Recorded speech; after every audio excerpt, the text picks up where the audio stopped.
A little girl was pushing her vegetative mother's wheelchair, begging outside a noodle shop, but after picking up the egg and beef from her mother's bowl, she put them all into her own bowl and started eating greedily. She completely ignored her mother sitting helplessly beside her. The restaurant owner, who had just offered them free noodles, felt utterly disappointed. He was about to scold the girl for being selfish, when a thick stack of cash suddenly fell out of her pocket. The owner immediately assumed she was a scammer, but the girl panicked and explained that the money was for her mom's surgery. It couldn't be touched. She said once her mom's surgery was done, she'd collect bottles to pay him back every cent, but the owner wasn't convinced. He even questioned her if her mom needed nutrition for surgery. Why would she take the meat and egg from her mother's bowl? Why wouldn't she even feed her? How could she just eat by herself? He angrily accused her of being heartless and unfilial, but the girl didn't look guilty at all. Instead, she quietly said if she didn't eat enough, she wouldn't have the strength to donate her kidney to her mom tomorrow. As she spoke, she took out a kidney donation consent form. Then she removed her mom's prayer beads and handed them to the owner. It was the only valuable thing her mother had left. She wanted to leave it as collateral. After the surgery, she'd pick up trash to pay him back bit by bit. The owner froze after hearing the truth.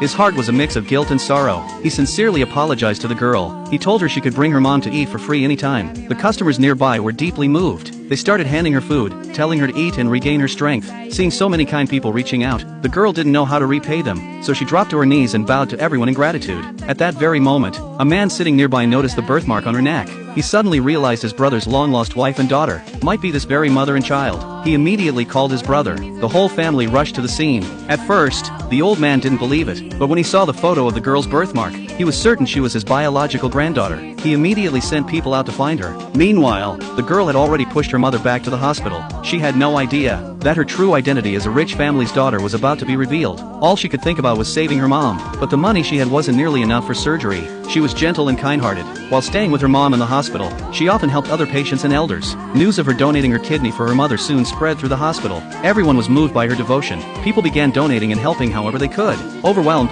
the girl kept kneeling and thanking them. But as she was wheeling her mom back to the ward, a rich young woman talking on her phone suddenly crashed into the wheelchair. It was clearly her own fault, but she used her wealth as an excuse and blamed the girl instead. She demanded the girl pay for her stained luxury bag. She wouldn't let them leave unless she paid. During the argument, she spotted the money in the girl's arms, and shockingly, she grabbed it and claimed it as hers. The onlookers couldn't stand it anymore and started calling her out. They said, "You know that's her mom's surgery money. How could you take it?" But the spoiled girl didn't stop. Instead, she slapped the poor girl across the face. Just then, law enforcement officers arrived. When they saw the girl being bullied, they immediately stepped in to defend her. Meanwhile, the CEO, the girl's real father, was stuck in traffic. Anxious to see his daughter, he took his private jet straight to the hospital. Seeing the situation turning against her, the spoiled girl panicked. She grabbed a wine bottle and tried to smash it at the mother and daughter, but at the very last second, a strong hand caught the bottle midair. It was the CEO, the girl's real father, and that was the end for the spoiled heiress. Click the blue link in the bottom left to see what happens next.